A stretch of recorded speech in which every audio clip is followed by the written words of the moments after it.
ಇದು ಅದರಂಗೆ ಸ್ವಲ್ಪ ವಿಚಾರ ಮಾಡೋದದ ನೋಡ್ರಿ. ಗಣಿತ ವಿಚಾರ ಮಾಡ್ರಿ, ಚಂದಂಗೆ ಮಾಡ್ರಿ, ತಿಳ್ಕೊಂಡು ಮಾಡ್ರಿ. ನೋಡ್ರಿ, ಇಂಥ ಗಣಿತಗಳನ್ನ ನೀವು ಕಲ್ತೀರಿ ಅಂದ್ರೆ ನಿಮ್ಗೆ ಯಾವುದೇ ಆಗಲಿ ವಿಚಾರ ಶಕ್ತಿ ಹೆಚ್ಚು ಬರ್ತದೆ.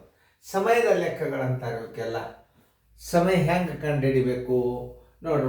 ಬಂದು ಮುಂಜಾನೆ ಸಿಕ್ಕ 4-5 ಗಂಟೆ ವ್ಯಾಯಾಮ ಮಾಡುತ್ತಾನೆ.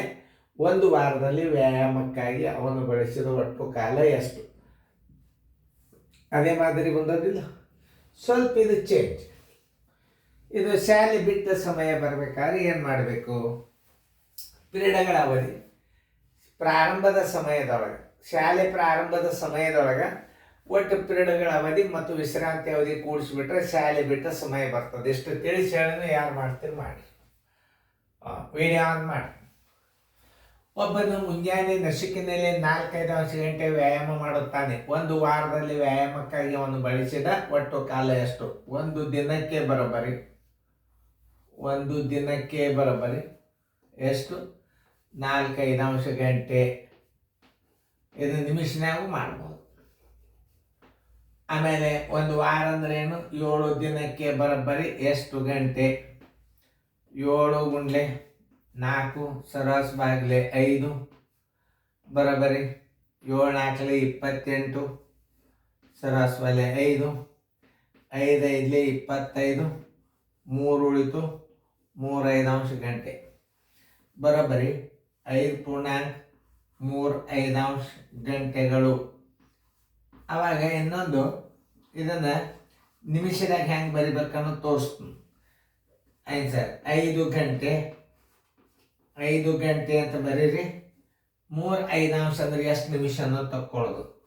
3/5 ಬರೋಬ್ಬರಿ 1 ಗಂಟೆಗೆ ಎಷ್ಟು ನಿಮಿಷ? 60 ನಿಮಿಷ.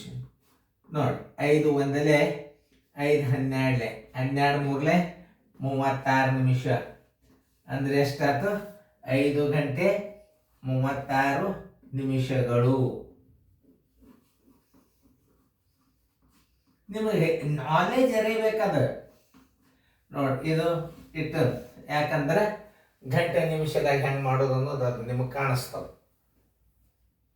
ಈಗಂತೂ ಮುಗಿತಾ? ಅದನ್ನು ನೋಡಿ. ಅದನ್ನು ಮಾಡೋದಾತ ನಾ ದೂರ ಸರ್ದನು ವಿಡಿಯೋ ನೀವು ಮ್ಯೂಟ್ ಮಾಡಿ ಬಿಡಿಸ್ರಿ.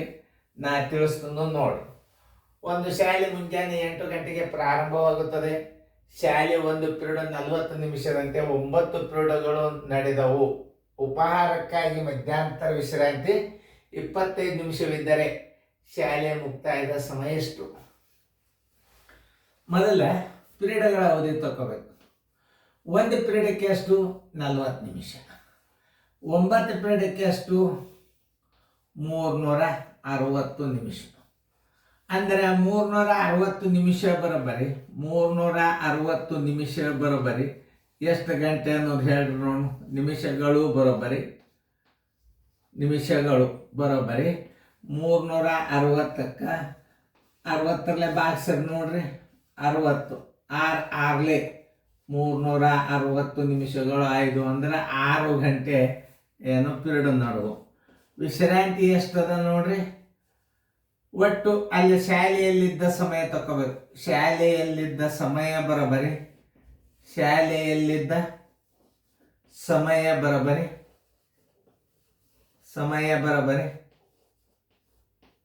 ಶಾಲಾ ಅವಧಿ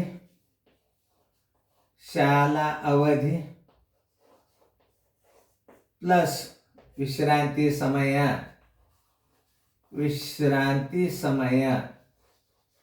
ನೋಡಿ. ಅಂದ್ರೆ ಅವ ಶಾಲೆಯಾಗಿದ್ದದ್ದು ಒಟ್ಟು ಸಮಯ ಸಿಗ್ತದೆ ಬರೋಬ್ಬರಿ 6 ಗಂಟೆ ಎಷ್ಟು?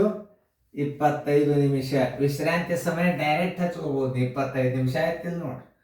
ಶಾಲೆ ಬಿಟ್ಟ ಸಮಯ ಬರೋಬ್ಬರಿ ಶಾಲೆಯು ಬಿಟ್ಟ ಸಮಯ ಬರೋಬ್ಬರಿ ಶಾಲೆ ಪ್ರಾರಂಭಿಸಿದ ಸಮಯ, ಶಾಲೆಯ ಪ್ರಾರಂಭದ ಸಮಯ ಪ್ಲಸ್ ಶಾಲೆಯಲ್ಲಿದ್ದ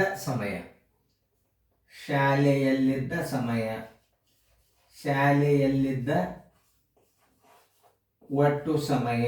ವಿಶ್ರಾಂತಿ ಸಮಯ ಕೂಡಿಸಿದ್ರೆ ಏನಾಗ್ತದೆ? ಒಟ್ಟು ಸಮಯ ಆಗ್ತದ. ಇಂಥ ಲೆಕ್ಕಗಳನ್ನು ತಿಳ್ಕೊಬೇಕು ನೀವು. ನೋಡಿ ಎಷ್ಟೊತ್ತಿ ಸಾಲ ಚಾಲು ಆಗ್ಯದ ನೋಡ್ರಿ. ಅದು ಮುಂಜಾನೆ 8 ಗಂಟೆಗೆ ಚಾಲು ಆಗ್ಯದ. ಬರೋಬ್ಬರಿ 8 ಗಂಟೆ ಪ್ಲಸ್ 6 ಗಂಟೆ 25 ನಿಮಿಷ ಬರೋಬ್ಬರಿ 8 6 14 ಗಂಟೆ 25 ನಿಮಿಷಕ್ಕೆ ಸಾಲಿ ಬಿಡ್ತದೆ. ಅಂದ್ರೆ ಇದು ಬಸ್ಸಿನ ವೇಳಾಪಟ್ಟಿಕೆ ಆಗ್ತದೆ. 12 ಆದಿಂದ ನೀವು ಏನು ಮಾಡಬೇಕು, ಅದನ್ನು 12 ಕಳೆದಾಗ ಎಷ್ಟು, 2 ಗಂಟೆ 25 ನಿಮಿಷ ಅಪರಾಹ್ನ ಅಂತ ಬರಿಬೇಕು. ಮಧ್ಯಾಹ್ನದಾಗ ಬಿಡ್ತದೆ ಅದು. ಶಾಲೆ ಬಿಟ್ಟ ಸಮಯ ಹೆಂಗೆ ಬರಿಬೇಕು ಅನ್ನೋದು ನೋಡಿ. ಶಾಲೆಯ ಪ್ರಾರಂಭದ ಸಮಯ, ಶಾಲೆ ಬಿಟ್ಟ ಸಮಯ ಬರೋಬರೇನು, ಶಾಲೆ ಪ್ರಾರಂಭದ ಸಮಯ ಪ್ಲಸ್ ಶಾಲೆಯಲ್ಲಿದ್ದ ಒಟ್ಟು ಸಮಯ. 8 ಗಂಟೆಗೆ ಶಾಲೆ ಚಾಲಾತು, 6 ಗಂಟೆ 25 ನಿಮಿಷ ಶಾಲೆಯಾಗಿದ್ದಾನ. ಪ್ರಾರಂಭದ ಸಮಯದಾಗ ಶಾಲೆಯಲ್ಲಿದ್ದ ಒಟ್ಟು ಸಮಯ ಕೂಡಿಸಿದ್ರೆ 14 25 ಬಂತು. ಇದನ್ನು ಬಸ್ಸಿನ ವೇಳಾಪಟ್ಟಿಕೆ ಆಗ್ತದೆ. ಇದು ಗಡಿಯಾರದ ಸಮಯ ಮಾಡ್ಬೇಕಾದ್ರೆ ಇದ್ರಾಗ 12 ಕಳೆದ್ರೆ ಅಂದ್ರೆ ಎಷ್ಟು ಬರ್ತದೆ, 2 ಗಂಟೆ 25 ನಿಮಿಷ. ಅದಕ್ಕೆ ಅಪರಾಹ್ನ ಅಂತ ಹೇಳ್ಬೇಕು. ಅಪರಾಹ್ನ ಅಂದ್ರೂ ಒಂದೇ, ಇದ್ರಾಗ 12 ಕೂಡಿಸಿದ್ರೆ 14 25 ಅಂದ್ರೂ ಒಂದೇ. ಇಂಥ ಸಮಯದ ಲೆಕ್ಕಗಳು ನವೋದಯದಾಗ ಭಾಳ ಬರ್ತಾವೆ. ಹುಷಾರದಿಂದ ಮಾಡಿರಿ. ಇದನ್ನು ಗಂಟೆ ನಿಮಿಷ ಮಾಡ್ಕೊಳ್ಳೋದು ಹೆಂಗೆ ಅನ್ನೋದು ನಿಮಗೆ ತಿಳಿತು. ಇವೆಲ್ಲ ಪಿರಿಯಡ್ಗಳನ್ನು ಸರಿಯಾಗಿ ಅರ್ಥ ಮಾಡ್ಕೋಬೇಕು. 60 ನಿಮಿಷ ಅಂದ್ರೆ 1 ಗಂಟೆ, 6 ಗಂಟೆ ಆಯಿತು. ಇದು ನೋಡಿ, ಇಂಥವೆಲ್ಲ ಗಣಿತಗಳನ್ನು ನೀವು ತಿಳ್ಕೊಂಡ್ರಿ ಅಂತಂದ್ರೆ ಭಾಳ ಸರಳ ಬರ್ತಾವೆ. ನೋಡಿ 40 ನಿಮಿಷಕ್ಕೆ ಒಂದು ಪಿರಿಯಡ, 9 ಪಿರಿಯಡಕ್ಕೆ 360 ನಿಮಿಷ. 360 ನಿಮಿಷಗಳು ಬರೋಬರಿ 6 ಗಂಟೆ. ಶಾಲೆಯಲ್ಲಿದ್ದ ಸಮಯ ಬರೋಬರಿ ಶಾಲಾ ಅವಧಿ ಪ್ಲಸ್ ವಿಶ್ರಾಂತಿ ಸಮಯ.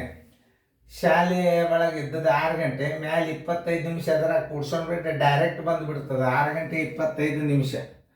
ಪ್ಲಸ್ ಹಾಕೋದು ಬೇಡ, ಮತ್ತು ನಿಮ್ಮ ಸಮಸ್ಯೆ ಬೇಡ, ಹಾಕಂದ್ರೆ ಹಾಕ್ತಾನೆ. 6:25 ಅಂದ್ರೆ ಏನ್ರಿ ಅನ್ನೋದು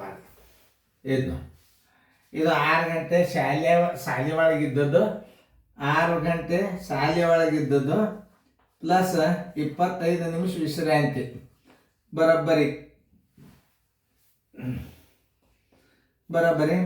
6 ಗಂಟೆ 25 ನಿಮಿಷ ಅವ ಶಾಲೆಯಾಗಿದ್ದ ಸಮಯ. ಎಷ್ಟು ಹುಡುಗರಿಗೂ ತಿಳಿಸಿ ಹೇಳೋದು ಚಲೋ.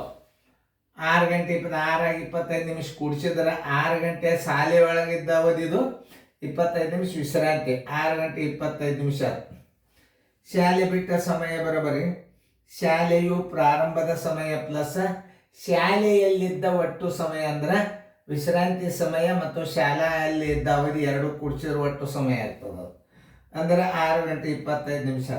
8 ಗಂಟೆದಾಗ 6:25 ಕೂಡಿಸಿದ್ರೆ 14 ಗಂಟೆ 25 ನಿಮಿಷ. ಇದನ್ನು ಬಸ್ಸಿನ ವೇಳಾಪಟ್ಟಿಕೆ ಆಗ್ತದೆ. ಇದು 12ರಿಂದ 14 ಆಯ್ತು. 12 ಕಳೆದಾಗ 2:25 ಅಪರಾಹ್ನ ಅಂತ ಹೇಳ್ಬೇಡ್ರಿ. ಸಾಲಿ ಬಿಡುವ ಸಮಯ ಅಪರಾಹ್ನ 2:25 ಅಂದ್ರೂ ಒಂದೇ, 14:25 ಅಂದ್ರೂ ಒಂದೇ. ಚಂದ ಅಂತ ತಿಳ್ಕೊರಿ. ಚಲೋ ಅದು ನೋಡಿ ಗಣಿತ ಇವತ್ತ ಎಲ್ಲ ನೋಡಿ ಸರಿಯಾಗಿ ತಿಳ್ಕೊಂಡು ಮಾಡಿ.